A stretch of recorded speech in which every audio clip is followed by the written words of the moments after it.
Hey everyone, welcome to the Walk and Talk. I've been 25 months sober. As you can see, the day isn't great, but I'm still out. And today's talk, it should be an interesting one. It's about alcohol addiction, and it's about what we can do, what we can't do, and it's going to be a little bit about the geopolitical situation coupled with our own situations, coupled with the potential to relapse. So this one is going to be a bit focused on how the world can get us down and cause us to possibly relapse. So I've been 25 months sober. 25 months sober means absolutely nothing, and at the same time it does mean something. Now, what do I mean by that it means absolutely nothing? It's a day by day thing. You take everything day by day. You keep an eye out for demon alcohol, and you kind of understand the ways in which it attacks. The first of those is when things are going well and you think that everything's so great that you can have a drink. And that's the big lie, of course, that once you have one drink, you're going to be on 2, 3, 4, 10, and back into whatever it is that you're trying to get away from or quit. And so that's one way demon alcohol does that. And the second way that demon alcohol does things is when things are going really bad and you just throw up your hands and you go, oh, I'm just going to have a drink. I mean, you know, you're going to say, I don't see how things are going to be any different, so I might as well have a drink. I might as well go down that path because I'm just trying to swim against the tide. So those are the two things. And geopolitical world affairs and how it affects our lives today can be a trigger to just throw in the towel. But that's not what we do, because it's a day by day thing. Saying that I haven't had a drink in 25 months, which is true, matters and it doesn't matter, because it's a day by day thing. If you relapse or go into relapse, then everything gets reset to zero. But really the most important thing is that it's a day by day thing. So let's talk a bit about the serenity prayer. This is a good place to start.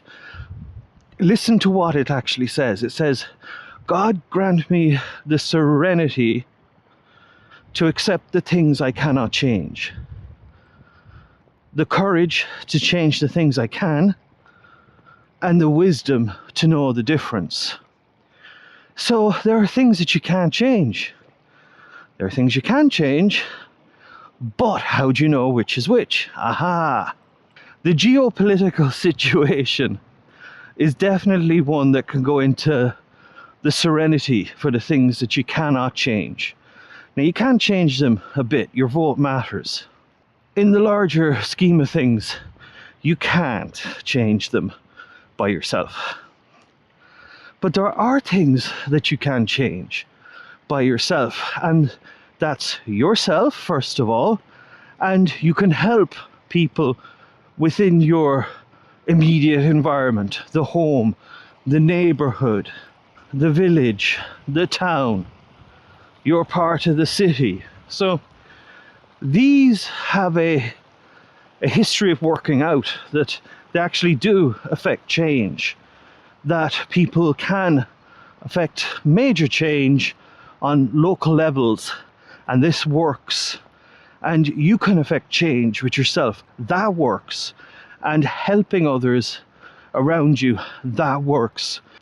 So one way to demystify the pressures that we are under today is to recognize, to have the wisdom to know what you can or cannot change. And when you see that, it takes the pressure off a bit, because One of the pressures, the geopolitical situation, there's nothing that you can actually do to affect massive change there, but you can do things on a personal level, and then there is the local level suffering, which is going to be there, and you can do your best to help alleviate that. If you demystify what's happening a little bit, it becomes easier to understand. When it becomes easier to understand, you're not blaming yourself so much anymore. The pressure can get released a little bit, like a helium escape valve. Its pressures to relapse are relaxed a little bit more, and we did that through demystifying things, which is why the serenity prayer is considered such a powerful prayer. This is just one aspect of it. It's not the whole thing. It's why people say it every day, because it is a day-by-day thing. But of course, with the geopolitical situation, of course, people just want to know what's going on. It's easy to blame one crowd and whatever. But really what's going on, well, you're going to have some idea of a short history in your brain to explain at least what's going on, to demystify it a bit. So I have one of those. I'm going to share that with you today. So if we go back into history a long, long time ago, you got the Old Testament, even older, and in these things it discusses wars. Wars are going on all the time. So what's a war? It could be many things, but if you want to simplify it, it's organized theft. So basically one crowd goes into their neighbors, steals their stuff and goes back. Now, is that good for civilization in the long run? No. In the short term, of course, they gain all this stuff for free that they never worked on. It took a few lives to get there and a bit of hard work battling, and then you end up with all the stuff that you stole. And that's one of the ideas of war, because wars are expensive and they need to be paid back. So when you steal stuff, that's a way to actually finance what you just went and did. And various countries have found that this is a way to prosper. The only problem is that when you defeat your neighbors, you have to ask, do you really have the skills that you need to be able to run your own civilization? Can you grow crops? Can you build shelters? Can you make clothes? Can you do these sorts of things? And many invading cultures, warring cultures, realize that once they've stolen everything, there's nothing more to steal, and they actually need to survive as a civilization. They can't, because they don't have the skills, because they just steal stuff and they collapse.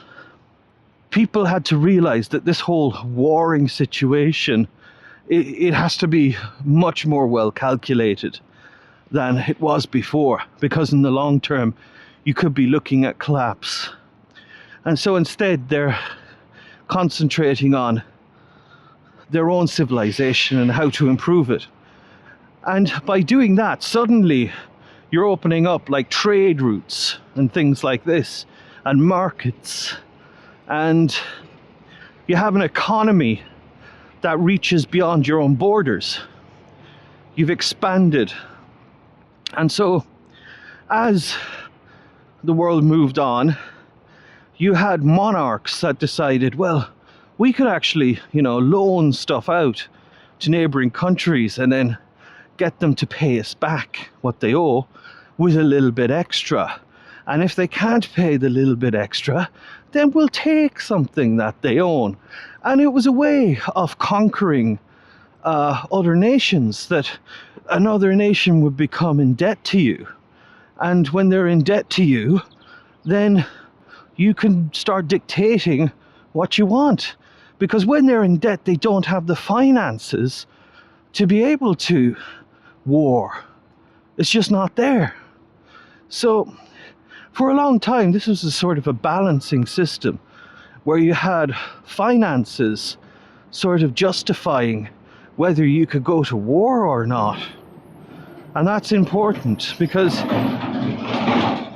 the next part in the geopolitical thing is that obviously somebody was going to test that and not pay back what they owed. And that happened. And it happened when kings and monarchs had borrowed so much money and owed so much that they decided, well, we're going to have to war with the place we owe money to, and basically kill off our creditors or gain some dominance over our creditors. So now there's a whole new ball game that the monarchy is into here. But that all had to change because the people realized that it was really the monarchy that was borrowing for themselves, and then the people had to go to war and go fight for the monarchy. And so people decided, look, no longer are we going to let our monarchs borrow for us or get loans for us. Everything's going to be done in the name of the nation. And that's an important transference of power from the monarchs to the people. The people just had enough of paying back their monarchy's debts or whatever by going to war. So we're at the Middle Ages talking about this, and the reason why I'm here at the Middle Ages is because all of this backdrop matters in explaining why we're at where we're at today. It actually shapes the world. Now, the next major shape comes in the form of World War II, and nothing can be understood about where we are today without looking at it through the lens of the aftermath of World War II. After World War II, it became an East versus West thing, with each vying for control over parts of the planet. And of course, Europe was destroyed. Europe needed rebuilding. That required money. So America basically took out money and invested in rebuilding Europe. And the idea of rebuilding Europe then is that they would have more control over Europe than they had before. And of course, the East were doing the same thing with what countries they had received after World War II, how things are being divided up basically by the victors. So the spoils of war go to the victors. You had the world divided up into basically what the West controlled and what the East controlled. And that explains much of the world today and why it is shaped the way it is geopolitically. There are more important events which shake up things and change things. Wow, a lot of building going on, a lot of construction. A lot of loans must have been taken out for those. Loans, well, what are we asking for when we take a loan, when we take money out? What are we asking for there? And the answer is, we're asking to receive something of value that we can use to trade. And so what is that? Well, of course, money. But what is money? Now that is a whole question in itself. But essentially, money is those precious minerals. A gold piece, a silver piece, a bronze piece. And that was the way money used to be. It was made from precious metals. And there was its value. It was there in front of you. But of course, there's only so many precious metals to go around. So a better system might be, how about I turn around? A better system might be, how about instead of actually trading in these precious metals, that we tie them to some bits of paper. And that way the paper can go around, and if the paper gets destroyed, the precious metals are still there and they haven't been chipped. You know, people haven't been trying to grab little bits off the coins themselves, which was happening. They were clipping coins and stuff like that, or clipping a piece out of a coin, and then its value was reduced. So tying pretend money, monopoly money, to something real which reflected another type of transaction going on. That system had worked quite well for a long time. But what happened is, in 1971, Richard Nixon's government decided that they could actually change this system a bit. They decided that America was powerful and big enough to actually not tie money to rare minerals like gold and silver, but to simply just tie it to America itself. The almighty dollar is actually valuable because it's an American almighty dollar. And this is called the changeover to fiat. And fiat is interesting because countries then could print their own money and sort of make the same claim without it being backed by gold and silver.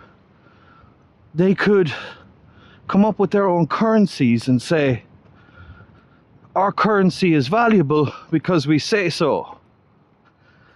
And that's interesting, because if all countries do that, then really it's a system of belief or trust, isn't it? That you're trusting that that country's economy is actually viable enough that you can use their currency to buy things and sell things.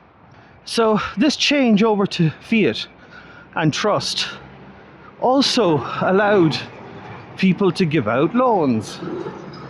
They were able to give out more money. So as a financial instrument, it was very interesting because it introduced a whole new concept of how money could be used, especially loaning money or asking for loans. And since 1971, this system basically allowed a lot of debt to change hands and a lot of debt to incur. And in a way, it all sort of got lost. It got away from everyone. That the whole world, after a little while, looked at its own debts and realized that they owed each other money, and whopping sums of money that they actually might not have in their bank. So if they've got all this money in the bank and they can't pay everything back, then in a way the world is like broke, isn't it? Yeah? Except it's not. Except it is. Except it's not. What's that mean? It's just in debt. In debt is different, though, to being poor. Being in debt doesn't mean that you can't pay something back. It just means that you owe money. So the world's in debt, and it needs to manage this debt. And so you have the World Bank, and the World Bank is supposed to keep track of the debt. So you're probably asking, well, why doesn't some country just default on their debt? Just be delinquent in your repayment and go back to the gold and silver system or whatever. Well, that has always been the question, you know? What happens if somebody gives that a go? Nobody really knew. But they kind of suspected what would happen is that really what you're saying is that your own currency isn't worth anything and you're going to come up with your own system. But when you do that, you're probably going to crash your own civilization, probably. And that's exactly what happened to Greece in 2015. It defaulted on its debt. And the results were catastrophic for Greece because it had to take out more loans to keep itself afloat and had to borrow from the EU to keep itself afloat. And that was catastrophic. Civilization in Greece just crashed very, very hard and people left the country. Massive brain drains. You can read about it. The Greek economic collapse. If you're going to, say, give a loan to one or two people, both of them are in debt. But who do you give the loan to out of all of those who are in debt? Well, it's the ones who are making repayments. They seem to be functioning at making their repayments. They're just in debt. They make their repayments and you get your bit of interest off of that. Now, I'm saying you, and you're probably rightly asking, well, who's you? World Bank or what? Yeah, in a way. But what's really going on is that it's you and me and everybody else, because monarchs aren't taking out loans. It's nations that are doing it. It's nations that are paying them back. And what's a nation? Well, it's comprised of everything in it, including its people. So that's an interesting revelation, that we owe ourselves money and we're paying ourselves back. And how does that work, you might ask? The answer is tax. You work, and when you have to pay tax, you pay your tax, the tax goes to the government, and the government spends it on whatever it's doing, or loans it, or whatever, and then it gives back to the banks whatever profits it's made, and the banks give back those profits to whoever put money in the bank. And that's the way it was supposed to be in the past. But of course, things aren't working out so well there. One other change to the world after World War II is the fall of the Soviet Union. Places like Ukraine and Russia were founded on the same day, which is with the collapse of the Soviet Union. So a lot of places were founded after that collapse. They may have had names and histories which resemble something in the past, but legally it's after the collapse that they start to exist at the same time. So following this, there is another big event, which is the collapse of the global housing market. This happened in, I think, 2008. There's a film you should watch called The Big Short. And so what happened? Well, basically what happened was homeowners were taking out loans that they couldn't pay back, like ever. Like they couldn't make back any repayments on them, because they just weren't in a situation where their jobs were secure enough to do that. And you had predatory loaning going out to these people. And there's something called a credit default swap. A credit default swap is based on something like a bet. Basically, you're betting on if people can repay their loans or not. Now, the way the housing market was set up in America was that loans went into packages, and these packages were supposed to have value. The housing market was supposed to never be able to collapse, and therefore if you bought up these packages, you would get a share of the interest. So of course big financial institutions were interested in buying these packages up, and they bought up a lot of them, and even countries bought a lot of them. Iceland is an example, Ireland is another example. And they bought into them because they were considered a surefire win. But the institutions putting together these packages knew that there was predatory loaning going on. The way they hid all that was to rate the packages. They had a rating agency that came along, was supposed to look at the content of these packages and say, everybody is able to repay these sorts of debts because their jobs are solid.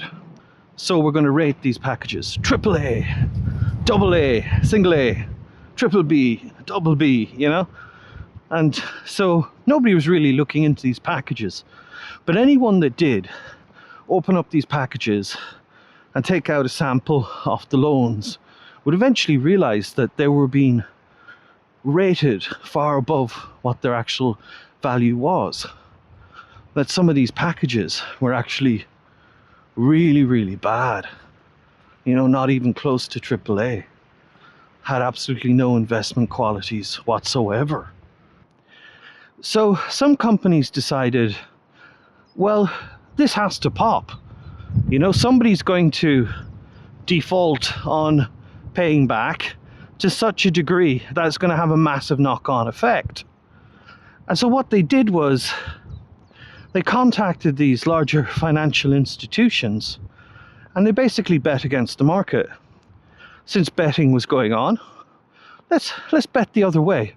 Let's bet that it isn't going to work out. Let's bet that it's going to collapse. They're betting against the system. They're actually betting against civilization itself. And if you watch the film The Big Short, it shows how all that played out, how actually the people who had made those bets weren't even getting paid because the other financial institutions were trying to hide that the market was collapsing and doing their best not to let it be known. And you can read about the collapse of the housing market in 2008. So that's important because it explains a bit of the landscape today as well, because that was such a blow that its knock-on effects are still being felt today. The next hit, which the world economy took, was with COVID. And COVID forced people into lockdown. People lost their jobs. The economy grinded down to a halt almost, and had to get up and running again. And here we are, still trying to move forward on that. And that's where we're at a bit today. But the most current situation, which is a big problem for people, is inflation. Inflation is where the price of goods go up and wages also go up. But what happens if wages don't go up and just the price of everything goes up? Well, the answer then is you got a cost of living crisis. That it's really hard to live on what we have, and that we're not saving anything anymore. And it's a vicious circle, because if we're not saving, it means we're not putting money in the bank. If we're not putting money in the bank, then that whole loan and debt system, that grinds to a halt. And then the debt game, I guess you call it, the global debt game, can grind to a halt, and countries are left looking at each other going, well, who's the worst off? And the answer is always going to be third world nations. How do we get out of this situation? Well, that's a geopolitical question. And if you recall, at the start of this walk, we said our serenity prayer, which was, God, grant me the serenity to accept the things I cannot change, the courage to change the things I can, and the wisdom to know the difference.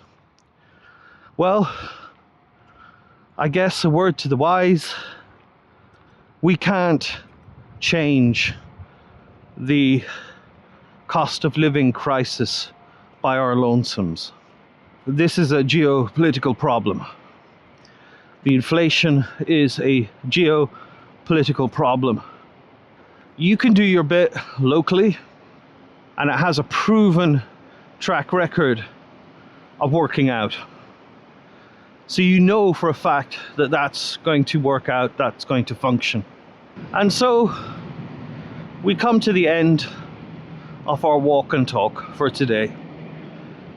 A brief, short look at everything, and hopefully we've demystified a bit about what is happening, and hopefully we've opened up that helium escape valve a bit and let some stress out, knowing that there are things that we can change and there are things we can't, and a bit of wisdom to know the difference.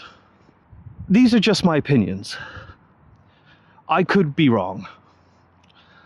I could be right about some things and not everything, which is the way most things will be. So, take everything with a pinch of salt. But at the end of the day, if you started with nothing in this category, then now you have something to work on. And I hope you look into things yourselves. Please do like and subscribe. Please do write what you want in the comments.